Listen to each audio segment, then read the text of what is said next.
জুলাই সনদে একমত হলেও বাস্তবায়ন নিয়ে ভিন্ন অবস্থানে রাজনৈতিক দলগুলো। ঐকমত্য কমিশনের সভার দ্বিতীয় পর্বের সমাপ্তি। এই সনদ বাস্তবায়নের জন্য আইনি কি প্রক্রিয়া ফলো করা যায়, অনুসরণ করা যায়। আগামী দিনে যারা বাংলাদেশের রাজনীতি করবেন, একটা নতুন ধারা, নতুন ব্যবস্থার অধীনে রাজনীতিটা করতে হবে। চ্যালেঞ্জের মুখোমুখি হওয়ার মতো পরিস্থিতি আমরা তৈরি করে রেখে দেই, তাহলে কার্যকরভাবে, টেকসইভাবে আমরা সংবিধানের সাথে সম্পর্কিত বিষয়গুলোকে বাস্তবায়ন করতে পারবো না। ফেব্রুয়ারির প্রথমার্ধে নির্বাচনের মহা উৎসব বললেন প্রধান উপদেষ্টা। রাজনৈতিক সমঝোতার বাইরে চিন্তার সুযোগ নেই। সমঝোতা বলেন, ঐক্য বলেন, যাই বলেন, যখন নির্বাচনে যাব একমত হয়ে সবাই যাব। স্বরাষ্ট্র উপদেষ্টার হুঁশিয়ারিতে ফরিদপুরের সড়ক ছাড়লেও কাল থেকে ফের কর্মসূচি। 3 জেলায় বিক্ষোভ, হরতালে দুর্ভোগ।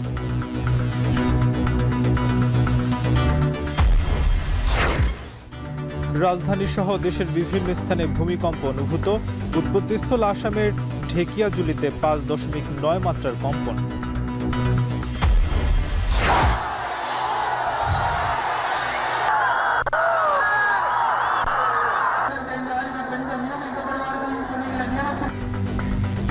এবং ভারতের তামিলনাড়ুতে থালাপতির ডাকে ফের বিজেপি বিরোধী বিক্ষোভ। নির্বাচনের আগে উত্তপ্ত আসাম, কংগ্রেসের সমালোচনায় মোদি।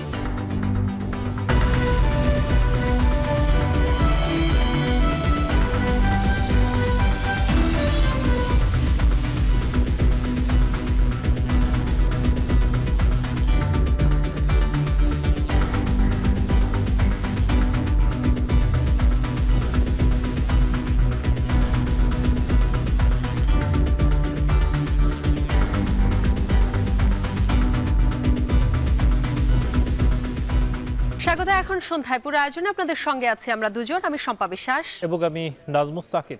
জুলাই সনদ নিয়ে রাজনৈতিক দলগুলো একমত হলেও বাস্তবায়ন নিয়ে এখনও ভিন্ন অবস্থানে তারা। সনদ বাস্তবায়ন যেন প্রশ্নবিদ্ধ না হয় সেজন্য প্রধান উপদেষ্টাকে বিচার বিভাগের পরামর্শ নেওয়ার অনুরোধ জানিয়েছে বিএনপি। আর কোনো দল সনদ না মানলে নির্বাচনে অংশ নিতে পারবে না এমন শর্ত চায় জামায়াত। এদিকে সংস্কারের আইনি ভিত্তির জন্য গণপরিষদকে প্রাধান্য দিতে চায় এনসিপি। ঐকমত্য কমিশনের সভার দ্বিতীয় পর্বের সমাপ্তি টেনে প্রধান উপদেষ্টা বলেন, ফেব্রুয়ারির প্রথমার্ধে নির্বাচনের মহা উৎসব। রাজনৈতিক সমঝোতার বাইরে চিন্তার সুযোগ নেই। বিস্তারিত প্রতিবেদনে। সংস্কার প্রশ্নে জাতীয় ঐক্যমত্যের উদ্দেশ্যে অন্তর্বর্তী সরকারের প্রধান উপদেষ্টা অধ্যাপক ডক্টর মোহাম্মদ ইউনূসের সভাপতিত্বে জাতীয় ঐক্যমত্য কমিশন গঠিত হয়। গত 15 ফেব্রুয়ারি এই কমিশনের কার্যক্রম শুরু হয় এবং 20 মার্চ আলোচনার মাধ্যমে আনুষ্ঠানিকভাবে আলোচনা শুরু করে কমিশন। এরপর 7 মাসে 33টি রাজনৈতিক দলের সাথে 25 বার আলোচনা শেষে এই দীর্ঘ পথ চলা দ্বিতীয় পর্বের আনুষ্ঠানিক ইতি টানলেন প্রধান উপদেষ্টা ডক্টর মোহাম্মদ ইউনূস। বলেন, ঐক্যমত্য কমিশন ও রাজনৈতিক দলগুলোর সাথে এই বৈঠকে নজর হয়ে থাকবে। ফেব্রুয়ারির প্রথমার্ধে নির্বাচন বিলম্বিত হওয়ার সুযোগ নেই। এটা অন্যান্য দেশও লক্ষ্য করবে আমরা কি পদ্ধতি অবলম্বন করেছিলাম, যেটাতে গেছি, এটা নজির হিসেবে থাকবে। এই নজির যেন খুদ বলা নজির না হয়, এটি আমার আবেদন। যে রাস্তায় আমরা শুরু করেছি সমঝোতার রাস্তা, এটার থেকে বের হবার কোনো সুযোগ আমাদের নাই। এই সমঝোতায় আমাদের আসতেই হবে। সমঝোতা বলেন, ঐক্য বলেন, যাই বলেন, যখন নির্বাচনে যাব একমত হয়ে সবাই যাব। এর মধ্যে কোনো দ্বিমত আর আমরা রাখবো না। উৎসব এখান থেকেই সৃষ্টি হবে, এই উৎসব নিয়েই নির্বাচন হবে এবং নির্বাচন ফেব্রুয়ারির প্রথমার্ধেই হবে। এরপর প্রধান উপদেষ্টা বিদায় নিলে ঐক্যমত্য কমিশনের রাজনৈতিক দলগুলোর সাথে আলোচনা চালিয়ে যায়। সন্ধ্যায় আলোচনা শেষে বিএনপির স্থায়ী কমিটির সদস্য সালাউদ্দিন আহমেদ বলেন, জুলাই সনদে স্বাক্ষর করতে প্রস্তুত বিএনপি। প্রস্তাব রাখে বিচার বিভাগের পরামর্শে জুলাই সনদ বাস্তবায়নের পথে হাঁটা যেতে পারে। জাতীয় সনদ যেন প্রশ্নবিদ্ধ না হয় সেদিকে খেয়াল রাখার তাগিদ দেয় দলটি। মাননীয় প্রধান উপদেষ্টার কাছেও আমি আহ্বান জানিয়েছি যে আপনি বিচার বিভাগের পরামর্শ নিতে পারেন, সুপ্রিম কোর্টের আপিল বিভাগের পরামর্শ নিতে পারেন যে এই সনদ বাস্তবায়নের জন্য আইনি কি প্রক্রিয়া ফলো করা যায়, অনুসরণ করা যায়। এই দলিলটাকে যাতে আমরা বাস্তবায়ন করতে পারি প্রশ্নাতীতভাবে, জাতির কাছে যেন এটা কোনোদিন প্রশ্নবিদ্ধ না হয়, ভবিষ্যতে যেন এটা জুডিশিয়ারিতে চ্যালেঞ্জ না হয়। দুই পর্বের আলোচনায় 84টি বিষয়ে একমত হয় রাজনৈতিক দলগুলো। জামায়াতে ইসলামী জানায়, জুলাই সনদ নিয়ে আর কোনো সমস্যা নেই, এখন বাস্তবায়ন কিভাবে হবে তা নিয়ে রয়েছে প্রশ্ন। জামায়াতে ইসলামী বলেছে, এটি একটি রাষ্ট্রীয় দলিল, এই সনদ হতে হবে শক্তিশালী আইনি ভিত্তিতে। গণভোট বা সাংবিধানিক আদেশে জুলাই সনদ বাস্তবায়ন করার পরামর্শ দিয়েছে জামাত। জুলাই স্পিরিটকে ধারণ করার দৃষ্টিভঙ্গি দিয়েছে। আপনি কি জুলাইকে ধারণ না করেন তাহলে আপনি তো ফেসিবাদের পক্ষে গেছেন, অপব্যাখ্যার সুযোগ নাই। আমরা রিটার্ন দিয়েছি, একেবারে স্পষ্ট আছে। সেই জন্য আমরা বলেছি যে আগামী দিনে যারা বাংলাদেশে রাজনীতি করবেন একটা নতুন ধারা নতুন ব্যবস্থার অধীনে রাজনীতিটা করতে হবে, তার একটা পার্ট হিসেবে আমরা প্রস্তাবটা দিয়েছি। সংস্কার প্রক্রিয়া ও বাস্তবায়নের লক্ষ্যে জাতীয় ঐকমত্য কমিশনের সময় বাড়াতে অনুরোধ করেছে এনসিপি। দলটির সদস্য সচিব আক্তার হোসেন বলেন, এই সনদের নাম জুলাই সনদ হতে হবে। আইনি ভিত্তি পেতে আগের অবস্থানেই আছে দলটি। সংবিধানের সাথে বিষয়গুলোকে একটা অনিশ্চয়তার মধ্যে রেখে দেই, যদি ভবিষ্যতে এটাকে কোনো চ্যালেঞ্জের মুখোমুখি হওয়ার মতো পরিস্থিতি আমরা তৈরি করে রেখে দেই, তাহলে কার্যকরভাবে টেকসইভাবে আমরা সংবিধানের সাথে সম্পর্কিত বিষয়গুলোকে বাস্তবায়ন করতে পারবো না। এ সময় জুলাই সনদের 84টি ধারার মধ্যে 43টি সংবিধানের সাথে সম্পৃক্ত বলে জানায় এনসিপি সদস্য সচিব। এ সময় জুলাই সনদের 84টি ধারার মধ্যে 43টি সংবিধানের সাথে সম্পৃক্ত বলে জানায় এনসিপি সদস্য সচিব। এই আলোচনার সময় বাড়িয়ে পরবর্তী অধিবেশনে শুরু হবার কথা আগামী বুধবার। ওমর ফারুক, এখন, ঢাকা। প্রশাসনের অনুরোধে অবরোধ তুলে নিল ফরিদপুর 4 সংসদীয় আসন পুনর্বহালের দাবিতে মাঠে থাকা বিক্ষোভকারীরা। এর আগে সকাল থেকেই পঞ্চম দিনের মতো ঢাকা খুলনা ও ঢাকা বরিশাল মহাসড়ক অবরোধ করেন স্থানীয়রা। বন্ধ হয়ে যায় ঢাকা খুলনা ও ঢাকা বেনাপোল রুটে ট্রেন চলাচল। এদিকে পাবনা 1 সংসদীয় আসন পুনর্বহালের দাবিতে বেড়ায় পালিত হয় সকাল সন্ধ্যা হরতাল। বাগেরহাটেও বিক্ষোভ ও অবস্থান কর্মসূচি করেন স্থানীয়রা। সহকর্মীদের পাঠানো তথ্য ও ছবিতে বিস্তারিত। বিভিন্ন জেলায় সংসদীয় আসন পুনর্বহালের দাবিতে বেশ কিছুদিন ধরেই রাজপথে আন্দোলনকারীরা। ফরিদপুর 4 সংসদীয় আসনে 2টি ইউনিয়ন পুনর্বহালের দাবিতে ভাঙায় রেললাইন অবরোধ করেছেন স্থানীয়রা। গাছের গুঁড়ি ও টায়ারে আগুন জ্বালিয়ে হামিরদি রেল ক্রসিংয়ে রাজবাড়ী থেকে ঢাকাগামী নকশিকাথা ট্রেন আটকে দেয় বিক্ষুব্ধরা। রেলপথের অন্তত 10টি এলাকায় অবরোধ করেন তারা। এদিকে অবরোধের কারণে সকাল থেকে বন্ধ ঢাকা বরিশাল ও ঢাকা খুলনা মহাসড়কে যান চলাচল। এই আন্দোলন চলবে, রক্ত দিয়ে রক্ত দেব, উদ্ধার করে ভাঙ্গাই থাকতে চাই। আমাদের ভাঙ্গা থানা 12টি ইউনিয়নে গঠিত। এই 2টি ইউনিয়ন আলগি এবং হামিরদি কেটে নেওয়া হয়েছে। আমরা এই নগরকান্দা সালতে যাব না যতক্ষণ পর্যন্ত কি আমাদের দাবি না মানবে, ততক্ষণ পর্যন্ত আমরা রাস্তা ঘাট ট্রেন যত যা কিছু আছে সব স্থায়ীভাবে বন্ধ করে দেব। জীবন লাগে জীবন দেবো, রক্ত লাগে রক্ত দেবো, তবু আমরা 2টা ইউনিয়ন আলাদা হতে দেব না। যদি বেড়ার সাথে থেকে আলাদা করতেই হয়, আমাদের রক্তর পর দিয়ে হেঁটে যা আলাদা করতে হবে। পাবনা 1 সংসদীয় আসন পুনর্বহালের দাবিতে বেড়ায় সকাল সন্ধ্যা হরতাল, সড়ক ও নৌপথ অবরোধ করেছেন এলাকাবাসী। সকাল থেকে বন্ধ উপজেলার সকল দোকান, ব্যবসা প্রতিষ্ঠান। আঞ্চলিক সড়কগুলোতেও নেই যান চলাচল। দূরপাল্লার কোনো বাসও ছেড়ে যায়নি। এতে জনদুর্ভোগে পড়েছেন সাধারণ যাত্রীরা। এর আগে গত 4 আগস্ট সাঁথিয়া ও বেড়া উপজেলার একাংশ নিয়ে গঠিত পাবনা 1 আসনকে শুধু সাঁথিয়া উপজেলায় সংযুক্ত করা হয়, আর পাবনা 2 আসনের সঙ্গে বেড়া উপজেলাকে পুরোপুরি সংযুক্ত করা হয়। এরপর থেকে ক্ষোভে ফেটে পড়েন এলাকাবাসী। বেড়ার সাথে আমরা পূর্ণ যেভাবে আগে ছিলাম আমরা ওইভাবে থাকতে চাই। বাংলাদেশে জন্মের পরের থেকে বেড়া সাথিয়া যে সময় পার্লামেন্ট শুরু হয় বেড়া সাথিয়া 1 ছিল। বেড়া সাথিয়ার যে পাবনা 1-এর আসন ছিল সেই আসনটা পূর্ণবহাল করতে হবে। বাগেরহাটে 4টি সংসদীয় আসন পুনর্বহালের দাবিতে বিক্ষোভ ও অবস্থান কর্মসূচি পালিত হয়েছে। রোববার সকাল 8টা থেকে বেলা 11টা পর্যন্ত জেলা প্রশাসনের কার্যালয় এবং আদালত চত্বরে অবস্থান কর্মসূচি পালন করে সর্বদলীয় সম্মিলিত কমিটির নেতাকর্মীরা। এ সময় বক্তারা জানান, আসন পুনর্বিন্যাসের সিদ্ধান্ত কোনোভাবেই মেনে নেওয়া হবে না। নির্বাচন কমিশন সিদ্ধান্ত থেকে সরে না আসলে আন্দোলন চালিয়ে যাওয়ার ঘোষণা বিক্ষোভকারীদের। পরে বিকেলে প্রশাসনের অনুরোধে বিক্ষোভ কর্মসূচি শিথিল করেন আন্দোলনকারীরা। স্বাভাবিক হয় সড়কে যান চলাচল। তবে সোমবার সকাল থেকে আবারও কর্মসূচির ঘোষণা দেন তারা। শামিমা শাম্মী, এখন। এর আগে ফরিদপুরের সড়ক ছেড়ে না দিলে ব্যবস্থা নেওয়ার হুঁশিয়ারি দেন স্বরাষ্ট্র উপদেষ্টা। দুপুরে আইন শৃঙ্খলা সংক্রান্ত কমিটির বৈঠক শেষে তিনি বলেন, আন্দোলনের অধিকার সবার আছে, তবে লাখ লাখ মানুষকে ভোগান্তিতে ফেলা যৌক্তিক নয়। মনে হয় 2টা ইউনিয়ন আগের যে সংসদীয় আসনে ছিল ওইটা থেকে মনে হয় আরেকটা সংসদীয় আসনে দিয়ে দিয়েছে। এটা আমাদের সাথে এটা কোনো সম্পর্ক নাই। এটা হলো ইলেকশন কমিশন এটা তারা করছে এবং এটা তারা পরে আবার তাদের শুনছে, যুক্তিতর্ক দেওয়ার পরও তারা সবাই বসে এটা নির্ধারণ করছে।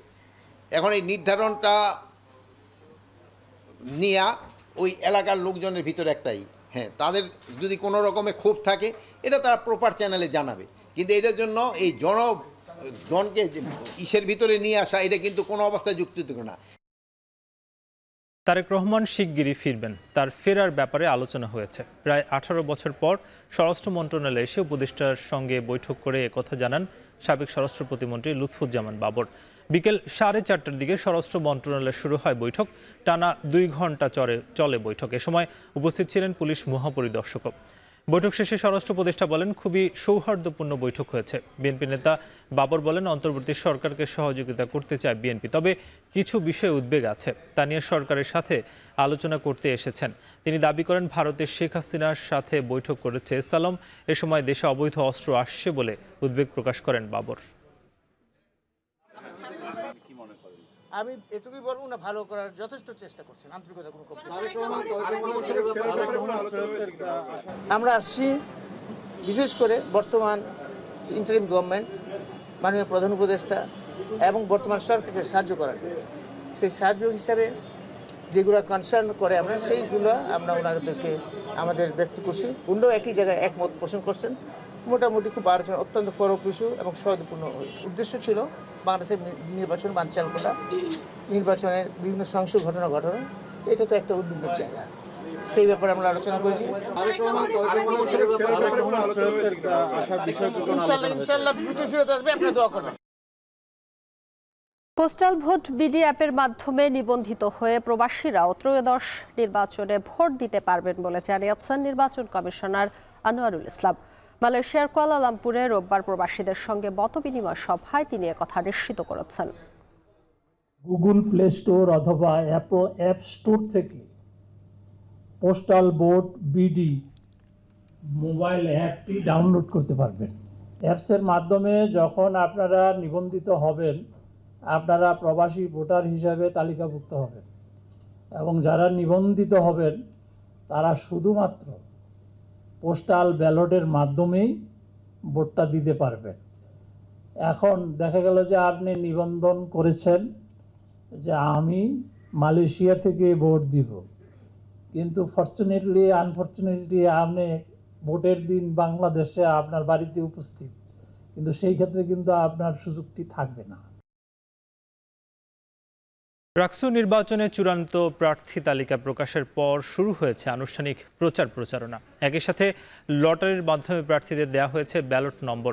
ক্যাম্পাস জুড়ে চলছে উৎসবের আমেজ। এদিকে চাকসু নির্বাচনের মনোনয়ন ফর্ম বিতরণের প্রথম দিনে কেন্দ্রীয় সংসদে 26টি ও হল সংসদে 2টি মনোনয়ন ফর্ম বিক্রি হয়েছে। সকাল 9টা থেকে বিকেল 3:30টা পর্যন্ত চলে এই কার্যক্রম। বিস্তারিত প্রতিবেদনে।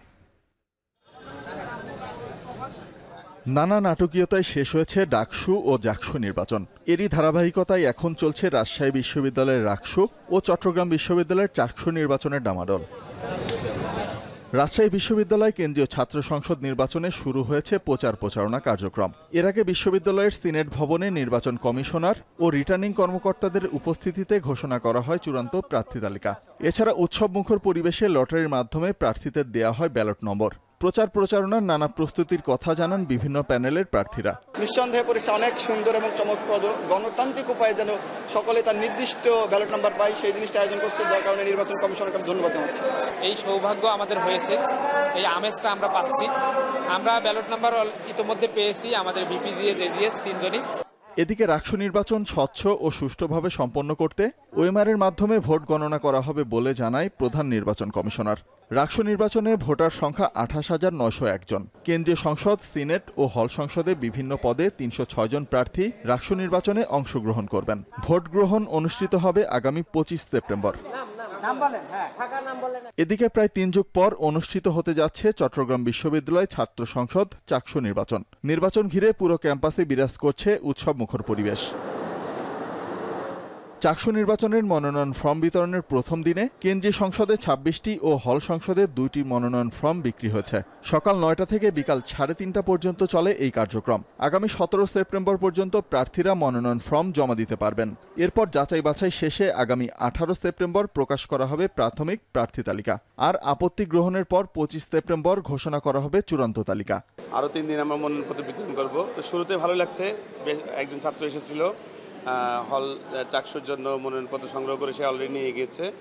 তো আমরা আশা করছি আমাদের 3:30টা পর্যন্ত মনোনয়ন ফর্ম জমা দেওয়ার সময় আছে, আরও ছাত্রছাত্রী আসবে। চাকসু নির্বাচনে মোট ভোটার সংখ্যা দাঁড়িয়েছে 27,634 জন। চাকসু কেন্দ্রীয় সংসদে পদ সংখ্যা 28টি ও হল সংসদে পদ রয়েছে 18টি। ভোট গ্রহণ অনুষ্ঠিত হবে আগামী 12 অক্টোবর। শোভন মাহমুদ খান, এখন। ঢাকা বিশ্ববিদ্যালয়ের শিক্ষার্থীদের সুযোগ সুবিধা নিশ্চিতে যে প্রতিশ্রুতি দেওয়া হয়েছে তার প্রতিটি বাস্তবায়ন করা হবে বলে জানিয়েছেন ডাকসুর নবনির্বাচিত ভিপি সাদিক কায়েম। তার দলমত নির্বিশেষে শিক্ষার্থীদের প্রতিনিধি হয়ে সবার জন্য কাজ করার প্রতিশ্রুতি দিলেন ডাকসুর নবনির্বাচিত জিএস এস এম ফরহাদ। সকালে নবগঠিত ডাকসুর কার্যনির্বাহী পরিষদের প্রথম সভা শেষে তারা এসব কথা বলেন। আরও জানাচ্ছেন ফরহাদ বিন নূর। গণঅভ্যুত্থান পরবর্তী সময়ে দেশের কলেজ বিশ্ববিদ্যালয়গুলোতে ছাত্র সংসদ নির্বাচন হয়ে ওঠে প্রাণের দাবি। শিক্ষার্থীদের নানান সংকট সমস্যা তুলে ধরে তার সমাধানের জন্য যে নির্বাচিত প্রতিনিধি প্রয়োজন তার অনুপস্থিতিতেই এতদিন শিক্ষার্থীরা থেকেছেন বঞ্চিত। 9 সেপ্টেম্বর ডাকসু নির্বাচনের মধ্য দিয়ে ঢাকা বিশ্ববিদ্যালয় পেল এক ঝাঁক প্রতিনিধি। সাদিক কায়েম সহসভাপতি। ঢাকা বিশ্ববিদ্যালয় কেন্দ্রীয় ছাত্র সংসদ ডাকসুর কার্যনির্বাহী পরিষদের প্রথম সভা হয়ে গেল রোববার সকালে। সভায় উপস্থিত ছিলেন ডাকসুর সভাপতি এবং বিশ্ববিদ্যালয়ের উপাচার্য অধ্যাপক ডক্টর নিয়াজ আহমেদ খান। গঠনতন্ত্র অনুযায়ী প্রথমেই পারস্পরিক পরিচিতি হয়েছে প্রথম সভায়। এছাড়া প্রথম সভায় ডাকসুর নির্বাচিত প্রতিনিধিদের মধ্যে 5 জনকে সিনেট সদস্য হিসেবে নির্ধারণ করা হয়। শীর্ষ 3 পদে থাকা ভিপি আবু সাদিক কায়েম, জিএস এস এম ফরহাদ এবং এজিএস মহিউদ্দিন খানের সাথে আছেন পরিবহন সম্পাদক আসিফ আবদুল্লাহ এবং কার্যনির্বাহী সদস্য সাবিকুন্নাহার তামান্না, যা গেজেট আকারে শিগগিরই প্রকাশ করা হবে। সভা শেষে সংবাদ সম্মেলন করে এসব জানান জিএস এস এম ফরহাদ। যে মতোই হোক না কেন আজ থেকে শিক্ষার্থীদের প্রতিনিধি হয়ে সবার জন্য কাজ করার প্রতিশ্রুতি দেন তিনি। যারা বিভিন্ন সময় নির্বাচিত হয়েছে তাদের সাথে আলাপ করেছি, তো সবার আলাপ শুনে যেটা মনে হয়েছে বিশ্ববিদ্যালয়ে যখন একজন শিক্ষার্থী থাকেন তিনি কোন মতের, কোন রাজনৈতিক দলের, কোন চিন্তার, এটা কখনোই ফ্যাক্টর না। সিদ্ধান্ত হয়েছে জেনারেল মেম্বার, যেহেতু সবাই জেনারেল মেম্বার, এখানে কম্পারিজন করা কঠিন, তো যিনি বেশি ভোট পেয়েছেন সবচাইতে বেশি সর্বাধিক তাকেই আমরা সিনেটে প্রতিনিধি হিসেবে পাঠাচ্ছি। তিনি হচ্ছে সাবিকুন্নাহার তামান্না, যিনি পরিবহন সম্পাদকে যিনি নির্বাচিত হয়েছেন তাকে আমরা অন্যতম আরেকজন যাতে তাদের প্রতিনিধিত্ব করতে পারে। মোট 5 জন হচ্ছে, তিনি আসিফ আবদুল্লাহ, এই মোট 5 জন সিনেটে থাকবেন। যে প্রতিশ্রুতি দেয়া হয়েছে তার প্রতিটি বাস্তবায়ন করা হবে জানিয়ে ভিপি আবু সাদিক কায়েম বলেন, আমরা নেতা নই, শিক্ষার্থীদের প্রতিনিধি। নির্বাচনের আগে যেভাবে শিক্ষার্থীদের কাছাকাছি গিয়েছি এখনো একইভাবে যাব। আমরা কেউ জয় বা পরাজয় হয়নি, হার জিতের কিছু নেই, আমরা সবাই জিতে গিয়েছি। ডাকসু নির্বাচনের মাধ্যমে জুলাই প্রজন্ম বিজয়ী হয়েছে। আমরা নির্বাচনের আগে যেভাবে ডোর টু ডোর গিয়েছিলাম, আমরা প্রত্যেক শিক্ষার্থীদের ডোর টু ডোর যাওয়ার চেষ্টা করবো, তাদের কথা শোনার চেষ্টা করবো। সাদিক কায়েম আরো বলেন, এখানে হার বলতে কিছু নেই। বিশ্ববিদ্যালয়ের 40,000 শিক্ষার্থী জিতেছে এই ডাকসুর মধ্য দিয়ে। আজকে প্রথম ওয়ার্কিং ডে। ফরহাদ বিন নূর, এখন, ঢাকা। শিক্ষার্থীদের ন্যায্য দাবি পূরণ করাই প্রথম কাজ হিসেবে দেখছেন ডাকসুর নবনির্বাচিত ভিপি আব্দুর রশিদ জিতু। সকালে জাহাঙ্গীরনগর বিশ্ববিদ্যালয়ের সাংবাদিকদের প্রশ্নের উত্তরে তিনি কথা বলেন। এ সময় পরাজিত প্রার্থীদের সঙ্গে নিয়েই শিক্ষার্থী বান্ধব ক্যাম্পাস করতে চান বলেও জানান তিনি। শিক্ষার্থীদের যে চাওয়া পাওয়াগুলো আছে সেই চাওয়া পাওয়াগুলোকে পূর্ণতা দেওয়া। যারা হেরে গেছে, কেউ আমার বন্ধু, কে ছোট ভাই, তো আমি অবশ্যই তাদেরকে একসাথে নিয়ে কাজ করতে চাই, কেননা তারাও তো বিশ্ববিদ্যালয়ের শিক্ষার্থী এবং ডাকসুকে ঘিরে তাদের কিন্তু অনেকগুলো সুন্দর যে চিন্তাভাবনা সেগুলো ছিল। হয়তো তারা নির্বাচিত হতে পারেনি, অনেকে হয়তো আমার চেয়ে কিছু কম ভোট পেয়েছেন। তো আমি চেষ্টা করব ডাকসুকে ঘিরে তাদের যে সুন্দর সুন্দর ইশতেহার ছিল বা পরিকল্পনা ছিল যেগুলো হয়তো আমার ইশতেহারে নেই, তো আমি তাদের যে সুন্দর পয়েন্টগুলো আছে সেগুলো নেওয়ার চেষ্টা করব এবং তাদেরকে নিয়ে একসাথে আগামীতে নতুন একটা জাহাঙ্গীরনগর বিনির্মাণ করতে চাই। বিএনপির সিনিয়র যুগ্ম মহাসচিব রুহুল কবির রিজভী অভিযোগ করেছেন 16টি বিশ্ববিদ্যালয়ের জামায়াতের উপাচার্যরা সরকারের কিছু লোকের সঙ্গে মিলেমিশে একাকার হয়ে ডাকসু এবং জাকসুতে একচেটিয়া ফলাফল চাপিয়ে দেবার চেষ্টা করেছে। দুপুরে রাজধানীর ডিপ্লোমা ইঞ্জিনিয়ার্স ইনস্টিটিউটে এক আলোচনা সভায় এই অভিযোগ করেন তিনি। এই বিশ্ববিদ্যালয়ের ভাইস চ্যান্সেলর একটা উদ্দেশ্য সাধনের জন্য সরকারের কিছু মানুষের সাথে যোগসূত্র হয়ে তিনি হাত পা বেঁধে একটা একচেটিয়া নির্বাচন করার প্রচেষ্টা তিনি করেছেন, যাতে একচেটিয়া একটা ফলাফল তৈরি করা যায়। কোনো একটা গভীর নীলনকশা তৈরি হচ্ছে কিনা, যে টার্গেট করে যেখানে জাতীয়তাবাদী শক্তিকে উঠতে না, আমরা আওয়ামী লীগকে তাড়িয়েছি, এখন এদেরকে ঘায়েল করতে হবে, এই একটা কোনো মাস্টার প্ল্যান করা হয়েছে কিনা সেটা আজকে মানুষকে ভাবিয়ে তুলেছে।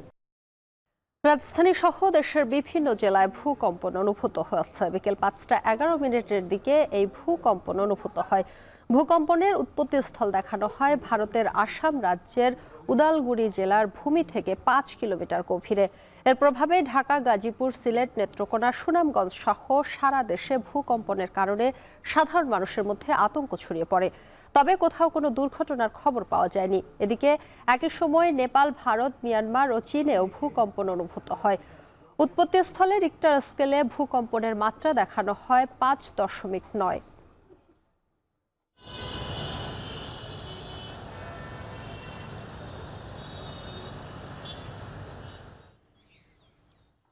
ঘরের মধ্যে শুয়ে ব্যায়াম করতেছিলাম। ব্যায়াম করার সময় হঠাৎ দেখি আমার শোকেসের একটু নাড়াচাড়া করেছি। ভালো মতো খেয়াল করলাম, তা আমি তখন অনুভব করতে পারলাম আমার শরীরটাও দুলছে, কাঁপছে। তো তখন আমি একটু মৃদু ভূমিকম্প উপলব্ধি করছি। তালা মারতে আমি পড়ে যেতে ধরছিলাম, এটাই। হ্যাঁ, এইটুকুই আমি বুঝেছি যে পড়ে যাবার ধরলাম কি কারণে। এখনই শুনলাম যে ভূমিকম্প যাচ্ছে, দেখতেছে ভূমিকম্প হচ্ছে, তা আমি আমার মেয়ে নিয়ে দৌড়ে উঠে বাইরে আসছি। বাণিজ্য ঘাটতি কমাতে পারলে বাংলাদেশে পণ্যে মার্কিন শুল্ক 20% নিচে আনা সম্ভব বলে আশাবাদ জানিয়েছেন বাণিজ্য উপদেষ্টা শেখ বশিরউদ্দিন। এরই অংশ হিসেবে রোববার সচিবালয়ে মার্কিন বাণিজ্য প্রতিনিধি দলের সাথে বৈঠক করেন উপদেষ্টা। বৈঠক শেষে তিনি বলেন, বাণিজ্য ঘাটতি কমাতে তুলা, গম, জ্বালানি ও বিমান কেনার যে উদ্যোগ সরকার নিয়েছে তাতে বেশ অগ্রগতি হয়েছে। আজহার লিমনের প্রতিবেদন। গেল এপ্রিলে অন্য অনেক দেশের মতো বাংলাদেশের উপর যখন ট্রাম্প প্রশাসন 37% শুল্ক আরোপ করে, তখন থেকেই অস্বাভাবিক এই শুল্ক কমাতে দৌড়ঝাঁপ শুরু করে অন্তর্বর্তী সরকার। এরপর যুক্তরাষ্ট্র সরকার নিজ থেকে এবং বাংলাদেশ পক্ষের সঙ্গে আলোচনা শেষে জুলাইয়ের শেষ প্রান্তে 20% নামিয়ে আনার ঘোষণা দেওয়া হয়। এই যখন পরিস্থিতি, তখন এই শুল্ক আরও কমাতে চায় বাংলাদেশ। আর এই আলোচনার অংশ হিসেবে সচিবালয়ে বাণিজ্য উপদেষ্টার সঙ্গে যুক্তরাষ্ট্রের বাণিজ্য প্রতিনিধি দলের বৈঠক, যেটি করে উপদেষ্টা জানান, যুক্তরাষ্ট্রের সঙ্গে বাণিজ্য ঘাটতি কমাতে তুলা, গম, জ্বালানি ও বিমান কেনার যে পদক্ষেপ নিয়েছে সরকার, তাতে উল্লেখযোগ্য অগ্রগতি হয়েছে। এভাবে বাণিজ্য ঘাটতি কমানোর উল্লেখযোগ্য অগ্রগতি দেখানো গেলে শুল্ক সবশেষ আরোপিত 20%-এরও নিচে নামিয়ে আনা সম্ভব। যদি আমরা আমাদের তাৎপর্যপূর্ণভাবে বাণিজ্য ঘাটতি হ্রাস করতে পারি, তাহলে আমরা যদি আরও বেশি অগ্রাধিকারমূলক শুল্কে যুক্তরাষ্ট্রের বাজারে প্রবেশ করতে পারি, তাহলে আমাদের আমদানিও বাড়বে, তুলার আমদানিও বাড়বে এবং যুক্তরাষ্ট্রে আমাদের রপ্তানিও বাড়বে। সো এটা উভয়ের সক্ষমতার জন্য উপযোগী এবং সহযোগী হবে। বিমান কেনার অগ্রগতি এবং যুক্তরাষ্ট্র থেকে তুলা ও গম কিনলে বাংলাদেশের লাভ কি, ব্যাখ্যা করেন বাণিজ্য উপদেষ্টা। আমরা যদি যুক্তরাষ্ট্রের তুলো, আপনারা জানেন যে আমরা স্থানীয়ভাবে আমাদের যে তুলোর প্রয়োজন হয় তার মাত্র 2% বাংলাদেশে স্থানীয়ভাবে আমরা উৎপাদন করি, বাকি 95% তুলোই আমাদেরকে আমদানি করতে হয়। সো আমাদের আগ্রহ ছিল যে এটার উপরে ভিত্তি করে আমরা যদি শুল্ক হ্রাস করতে পারি, এবং আমরা প্রতিশ্রুতি পেয়েছি যে আমাদের যদি প্রতিশ্রুতি অনুযায়ী বাণিজ্য ঘাটতি হ্রাস করতে পারি, আমরা আমাদের শুল্ক হ্রাসের আরও সম্ভাবনা রয়েছে। বাংলাদেশের সফররত যুক্তরাষ্ট্রের বাণিজ্য প্রতিনিধি দলের 3 দিনের সফরে পররাষ্ট্র উপদেষ্টার সাথেও বৈঠক হবার কথা রয়েছে। আসিফ ইকবাল খান, এখন, ঢাকা। 5 আগস্ট আশুলিয়ায় 6 জনকে গুলি করে হত্যা মামলায় সাবেক এমপি সাইফুল ইসলাম সহ 16 জনের বিরুদ্ধে বিচার শুরু হয়েছে। ট্রাইব্যুনাল 1-এ মামলার সূচনা বক্তব্যে চিফ প্রসিকিউটর বলেন, তাদের হাতে অকাট্য প্রমাণ রয়েছে, যা দিয়ে পৃথিবীর যে কোনো আদালতে অভিযুক্তদের বিচার করা সম্ভব। আরও জানাচ্ছেন রাব্বি হোসেন। গত বছর 5 আগস্ট শেখ হাসিনার পতনের দিন আশুলিয়ায় 6 জনকে গুলি করে হত্যার পর মরদেহ তোলা হয় ভ্যান গাড়িতে। ট্রাইব্যুনালের প্রসিকিউশন বলছে, তখনও একজন জীবিত ছিলেন, তাকেও পুড়িয়ে হত্যা করা হয়। তদন্ত প্রতিবেদন, আনুষ্ঠানিক অভিযোগ গঠন সহ সব আইনি প্রক্রিয়া শেষে এই মামলায় রোববার সাবেক এমপি সাইফুল ইসলাম সহ 16 জনের বিরুদ্ধে শুরু হয় বিচার। এদিন সূচনা বক্তব্যে চিফ প্রসিকিউটর বলেন, তাদের হাতে অকাট্য প্রমাণ রয়েছে যা দিয়ে পৃথিবীর যে কোনো আদালতে অভিযুক্তদের বিচার করা সম্ভব। আন্দোলনকারী ছাত্র জনতা যারা পুলিশের জন্য কোনো থ্রেট ছিল না, যারা এই দেশেরই সন্তান, তাদেরকে এইভাবে নির্মম পন্থায় হত্যা করা এটা পৃথিবীর ইতিহাসে নজিরবিহীন। আমাদের কাছে যে ধরনের এভিডেন্স আছে সেগুলো কোনো বিচ্ছিন্ন এভিডেন্স নয়, এগুলো অকাট্যভাবে প্রমাণ করার মতো একটা অকাট্য প্রমাণ শৃঙ্খল, যার মাধ্যমে আমরা এই বিচারটাকে অত্যন্ত স্পষ্টভাবে প্রমাণ করতে পারবো এবং দুনিয়ার যে কোনো আদালতেই যা হোক না কেন এই সাক্ষ্য প্রমাণের ভিত্তিতে অপরাধীদের সাজা নিশ্চিত করা সম্ভব। এদিন সশস্ত্র বাহিনীর সদস্যদের বিচার এই ট্রাইব্যুনালে হবে কিনা প্রসিকিউশনকে এমন প্রশ্ন করেন ট্রাইব্যুনাল 2-এর চেয়ারম্যান। পরে চিফ প্রসিকিউটর ট্রাইব্যুনালকে বলেন, এই আইনে সশস্ত্র বাহিনীর বিচারের ক্ষমতা দেয়া আছে, এই প্রশ্ন বা বিতর্ক তোলা অহেতুক। এটা মূলত তৈরি করা হয়েছিল আর্মড ফোর্সের লোকদের বিচার করার জন্য, পরবর্তীতে কিন্তু অ্যামেন্ড করে আরও কিছু উপাদান এখানে যুক্ত করা হয়। সুতরাং এই প্রশ্ন তোলার সুযোগ নেই যে international crimes tribunal act armed ফোর্সেসের লোকদের বিচার করতে পারবে কিনা। এটা অকাট্যভাবে প্রমাণিত এবং আইনের প্রত্যেকটা ধারা উপধারা উল্লেখ করে আমরা ট্রাইব্যুনালকে দেখিয়েছি যে এই আইনটা মূলত আর্মড এবং অক্সিলিয়ারি ফোর্সের বিচারের জন্য। এদিকে জুলাই আগস্টে কুষ্টিয়ায় 7 জনকে হত্যা মামলায় আওয়ামী লীগ নেতা মাহবুবুল আলম হানিফ, হাসানুল হক ইনুস সহ 5 জনের বিরুদ্ধে তদন্ত প্রতিবেদন দাখিল করা হয়েছে। চলতি মাসের 29 তারিখের মধ্যেই এই মামলার আনুষ্ঠানিক অভিযোগপত্র দাখিল করবে প্রসিকিউশন। এছাড়া এদিন ট্রাইব্যুনাল 2-এ আবু সাইদ হত্যা মামলার 5ম দিনের সাক্ষ্য গ্রহণ ও ট্রাইব্যুনাল 1-এ চাংখারপুলে 6 জনকে হত্যা মামলার 7ম দিনের সাক্ষ্য গ্রহণ শুরু হয়। রাব্বি হোসেন, এখন, ঢাকা। সাকিব, বিধানসভা নির্বাচনের আগে নিজ দলের অবস্থান পাকাপোক্ত করতে ইতোমধ্যে থালাপতি বিজয় তার নির্বাচনী প্রচারে নেমে পড়েছেন এবং 8 দিনে তিনি জেলার 38টি জেলায় এই প্রচার চালাবেন। এবং রোববার দ্বিতীয় দিনের যেই সমাবেশ, সেখানে কিন্তু জনসমুদ্র রূপ নেয় ত্রিচু শহর এবং জনসমর্থন পেতে ডিএমকে এবং বিজেপির দুর্বলতাকে অস্ত্র হিসেবে কিন্তু তিনি ব্যবহার করছেন টিভিকের এই নেতা। তহিদুর রহমানের একটি প্রতিবেদন আছে, দেখে আসবো। শনিবার বিশাল র্যালির পর রোববারও ভারতের তামিলনাড়ুর ত্রিচু শহরে পৌঁছান তামিল সুপারস্টার ও তামিলকা ভেত্রী কাজগাম টিভিকের প্রতিষ্ঠাতা সভাপতি থালাপতি বিজয়। জনসমুদ্রের রূপ নেয় পুরো এলাকা। জনতার হৃদয় নিংড়ানো ভালোবাসা আর স্লোগানে সিক্ত হন থালাপতি। হাত নাড়িয়ে সমর্থকদের প্রতি কৃতজ্ঞতা জানান। লাখো জনতার সমাবেশে প্রচারণা বাসের ছাদে দাঁড়িয়েই তামিলনাড়ুর মানুষের উদ্দেশ্যে ভাষণ দেন টিভিকের নেতা। 2026 সালে হতে যাওয়া তামিলনাড়ুর বিধানসভা নির্বাচনকে সামনে রেখে এভাবে নিজ দলের প্রচারণায় নেমেছেন থালাপতি। যেখানে গত মাসে মাদুরাইয়ে হওয়া সমাবেশের মতোই বিরোধী দল বিজেপি এবং ডিএমকে তুলোধুনো করেন একসময় পর্দা কাঁপানো এই নেতা। মূলত তামিলনাড়ু জুড়ে জনসমাবেশ করতে 13 সেপ্টেম্বর থেকে নিজ দলের প্রচার যাত্রায় নেমেছেন থালাপতি বিজয়। এই যাত্রায় রাজ্যের প্রতিটি গুরুত্বপূর্ণ শহরে গিয়ে করছেন সমাবেশ। যেখানে 2021 সালের বিধানসভা নির্বাচনের সময় ডিএমকের দেয়া 505টি প্রতিশ্রুতির মধ্যে বাস্তবে কটি পূরণ হয়েছে তা নিয়েও প্রশ্ন তুলেছেন থালাপতি। এমনকি শিক্ষা, স্বাস্থ্য, জ্বালানি, আইন শৃঙ্খলা সহ নানা খাতের অনিয়ম নিয়েও অভিযোগ তুলেছেন।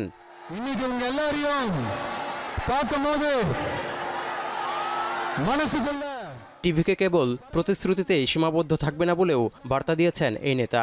আসন্ন নির্বাচনে জনগণ সঠিক জবাব দেবে বলেও প্রত্যাশা ব্যক্ত করেন। বলেন, দরিদ্র পরিবারতন্ত্র ও দুর্নীতিমুক্ত তামিলনাড়ু এবং গণতান্ত্রিক অধিকার নিশ্চিতে কাজ করবে তার দল।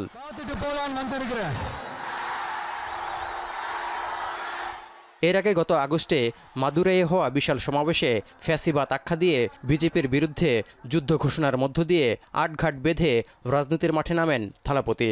এবারের প্রচার সফরে তামিলনাড়ুর 38টি জেলায় সমাবেশ করবেন থালাপতি। 20 ডিসেম্বর মাদুরাইতে প্রচার সমাবেশের মধ্য দিয়ে শেষ হবে এই যাত্রা। তৌহিদুর রহমান, এখন, বিশ্ব। নির্বাচনের আগেই ভারতে ক্ষমতাসীন আর বিরোধী দলের পাল্টাপাল্টি কথার লড়াইয়ে উত্তপ্ত আসাম থেকে বিহার। এবার মণিপুর থেকে আসাম সফরে গিয়ে বিরোধী দল কংগ্রেসের তুমুল সমালোচনা করলেন প্রধানমন্ত্রী নরেন্দ্র মোদী। মোদী বলেন, বিরোধী দল অনুপ্রবেশকে উৎসাহিত করেছে বলেই তার সরকারকে চ্যালেঞ্জ মোকাবিলা করতে হচ্ছে। মোদী বললেন, জনগণই তার ঈশ্বর, অন্য কারো প্ররোচনায় চলেন না তিনি। সঞ্জিদা ইসলাম তন্নির প্রতিবেদন। জাতিগত সংঘাত শুরুর 2 বছর পর মণিপুর রাজ্য সফর করছেন ভারতের প্রধানমন্ত্রী নরেন্দ্র মোদী। শনিবার মিজোরাম ও মণিপুরে একাধিক জনসভা ও উন্নয়ন প্রকল্পের উদ্বোধন শেষে আসামে পৌঁছেছেন তিনি। আসামের দারং জনসভা থেকে কংগ্রেসকে কড়া বার্তা দিলেন। সম্প্রতি বিহারে কংগ্রেস আরজেডি জোটের এক সভা থেকে প্রধানমন্ত্রী ও তার প্রয়াত মা হীরাবেন মোদীকে নিয়ে অশালীন মন্তব্য করা হয়। এবার সেই মন্তব্যের জবাবই দিলেন মোদী। বলেন তিনি শিব ভক্ত, গালিগালাজের বিষ গিলে নেবেন বলেও জানান তিনি।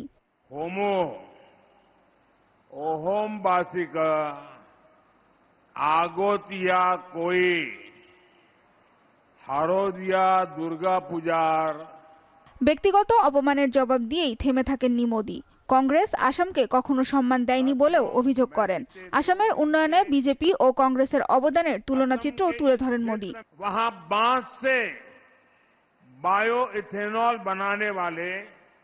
ভারতে অনুপ্রবেশ, সন্ত্রাসবাদ এবং পাকিস্তানপন্থী মনোভাবের জন্য কংগ্রেসের দিকে আঙুল তোলেন প্রধানমন্ত্রী। কংগ্রেসকে দেশদ্রোহীদের রক্ষক এবং অনুপ্রবেশকারীদের বন্ধু হিসেবেও আখ্যা দেন তিনি। सरकार यहाँ के किसानों को बांस की खेती करने के लिए मदद देगी। কংগ্রেসের এমন মনোভাবের কারণেই ভারতে অরাজকতা সৃষ্টি হয়েছে এবং সেই পরিস্থিতি সামলাতে বিজেপি সরকারকে বাধা দেওয়া হচ্ছে বলেও অভিযোগ করেন। नॉर्थ ईस्ट के लोगों के वो घाव आज भी नहीं भरे और उस घाव पर कांग्रेस की वर्तमान पीढ़ी भी नमक छिड़कने का काम कर रही। তবে এসব অভিযোগের পাশাপাশি সতর্ক বার্তাও দিয়েছেন মোদী। বলেন তিনি ভারতের জনগণের নিয়ন্ত্রণে চলেন, অন্য কোনো দলের প্ররোচনা তাকে পথভ্রষ্ট করতে পারবে না। लेकिन जब तक कांग्रेस की सरकारें रही, নরেন্দ্র মোদীর এই আক্রমণাত্মক বক্তব্যের পেছনে স্পষ্ট নির্বাচন ঘনিয়ে আসার চাপ। কিন্তু প্রশ্ন উঠছে আক্রমণের পাল্টা জবাব আরও কাদা ছোড়াছুড়ির সৃষ্টি করবে কিনা। विकसित भारत बनाएंगे, एक बार फिर आप सभी को। সঞ্জিদা ইসলাম তন্নি, এখন বিশ্ব। ক্ষমতার স্বাদ নেওয়ার জন্য নেপালের দায়িত্বভার নেয়নি অন্তর্বর্তী সরকার। আগামী 6 মাসের মধ্যেই নতুন নির্বাচিত প্রধানমন্ত্রীর কাছে ক্ষমতা হস্তান্তর করা হবে বলে জানিয়েছেন অন্তর্বর্তী সরকারের প্রধানমন্ত্রী সুশীলা কার্কি। দায়িত্ব নেওয়ার পর প্রথম সংবাদ সম্মেলনে একথা জানান তিনি। এদিকে সরকার বিরোধী বিক্ষোভে চালানো পুলিশের হামলায় প্রাণহানি বেড়ে দাঁড়িয়েছে 72 জন। বিক্ষোভে নিহতদের পরিবারকে সরকারি সহায়তা দেওয়ার নির্দেশ দিয়েছে অন্তর্বর্তী সরকার। আরও জানাচ্ছেন অর্ণব প্রসাদ। রক্তক্ষয়ী সরকার বিরোধী আন্দোলনের ক্ষত ভুলে ধীরে ধীরে স্বাভাবিক হচ্ছে নেপাল। দেশটিতে অন্তর্বর্তী সরকারের প্রধান হিসাবে দায়িত্ব নেয়ার পর রোববার প্রথমবারের মতো গণমাধ্যমের মুখোমুখি হন সুশীলা কার্কি। জানান ভেঙে পড়া নেপালের অর্থনীতিকে পুনর্গঠিত করাই হবে তার সরকারের অন্যতম লক্ষ্য। এ সময় কার্কি কথা বলেন পরবর্তী সংসদ নির্বাচন নিয়েও। স্পষ্ট করেন তিনি ও তার সরকারের ক্ষমতাভার গ্রহণের উদ্দেশ্য। मुख्य सचिवज्यूहरूले चाहिँ एउटा चाहिँ हेक्का राख्नु भएको छ, त्यो कुराको उहाँहरूले चाहिँ त्यो विचार गर्नुभएको छ। अहिले मृतकका परिवारहरू काठमाडौँ भ्यालीमै छन्। এ সময় জেনজিদের ধন্যবাদও জানান কার্কি। দেশটির সদ্য পদত্যাগ করা প্রধানমন্ত্রী কেপি শর্মা ওলির দুর্নীতির বিরুদ্ধে হওয়া আন্দোলনে নিহতদের শহীদের স্বীকৃতি দেন তিনি। নিহত প্রত্যেকের পরিবারকে 10 লাখ নেপালি রুপি সহায়তা দেওয়ারও ঘোষণা দেন কার্কি। এছাড়া সরকার বিরোধী আন্দোলনের সুযোগ নিয়ে কেউ যদি ব্যক্তিগত সম্পদগুলোতে হামলা চালিয়ে থাকে তাদের বিরুদ্ধে ব্যবস্থা নেয়ার হুঁশিয়ারিও দেন সুশীলা কার্কি। ক্ষতি নিরূপণে অন্তর্বর্তী সরকার আর্থিক সহায়তা দিবে বলেও জানান তিনি। এদিকে আজই নতুন মন্ত্রিসভা ঘোষণা করতে পারেন নেপালের অন্তর্বর্তী সরকার প্রধান। যদিও পার্লামেন্ট ভেঙে দেওয়ার সিদ্ধান্ত পরিবর্তনে রাষ্ট্রপতিকে চাপ দিচ্ছে নেপালের প্রথম সারির রাজনৈতিক দলগুলো। তাদের অভিযোগ পার্লামেন্টের প্রতিনিধি পরিষদ বিলুপ্ত করার সিদ্ধান্তটি অসাংবিধানিক। এমন পরিস্থিতিতে আসন্ন সাধারণ নির্বাচনের আগে রাজনৈতিক দলগুলোকে সহনশীল আচরণের আহ্বান জানিয়েছেন রাষ্ট্রপতি পৌডেল। এদিকে দেশটির ক্ষমতাচ্যুত প্রধানমন্ত্রী কেপি শর্মার নির্দেশে আন্দোলনরত জেনজি শিক্ষার্থীদের হত্যা করা হয়েছে বলে অভিযোগ করেছেন দেশটির সাবেক এক সংসদ সদস্য। অর্ণব প্রসাদ, এখন বিশ্ব। সংবাদ শেষ করব, তবে তার আগে শিরোনামগুলো আরো একবার। জুলাই সনদে একমত হলেও বাস্তবায়ন নিয়ে ভিন্ন অবস্থানের রাজনৈতিক দলগুলো। ঐকমত্য কমিশনের সভার দ্বিতীয় পর্বের সমাপ্তি। এই সনদ বাস্তবায়নের জন্য আইনি কি প্রক্রিয়া ফলো করা যায়, অনুসরণ করা যায়। আগামী দিনে যারা বাংলাদেশে রাজনীতি করবেন, একটা নতুন ধারা, নতুন ব্যবস্থার অধীনে রাজনীতিটা করতে হবে। চ্যালেঞ্জের মুখোমুখি হওয়ার মতো পরিস্থিতি আমরা তৈরি করে রেখে দেই, তাহলে কার্যকরভাবে, টেকসইভাবে আমরা সংবিধানের সাথে সম্পর্কিত বিষয়গুলোকে বাস্তবায়ন করতে পারবো না। ফেব্রুয়ারির প্রথমার্ধে নির্বাচনের মহা উৎসব, বললেন প্রধান উপদেষ্টা। রাজনৈতিক সমঝোতার বাইরে চিন্তার সুযোগ নেই।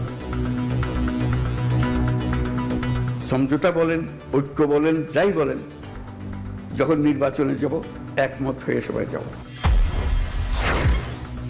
স্বরাষ্ট্র উপদেষ্টার হুঁশিয়ারিতে ফরিদপুরের সড়ক ছাড়লেও কাল থেকে ফের কর্মসূচি। 3 জেলায় বিক্ষোভ, হরতালে দুর্ভোগ।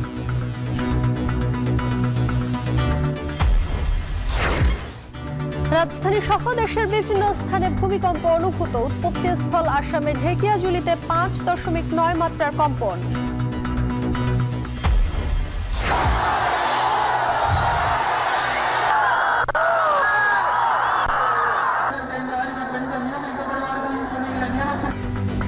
এবং ভারতের তামিলনাড়ুতে থালাপতির ডাকে ফের বিজেপি বিরোধী বিক্ষোভ। নির্বাচনের আগেই উত্তপ্ত আসাম, কংগ্রেসের সমালোচনায় মোদি।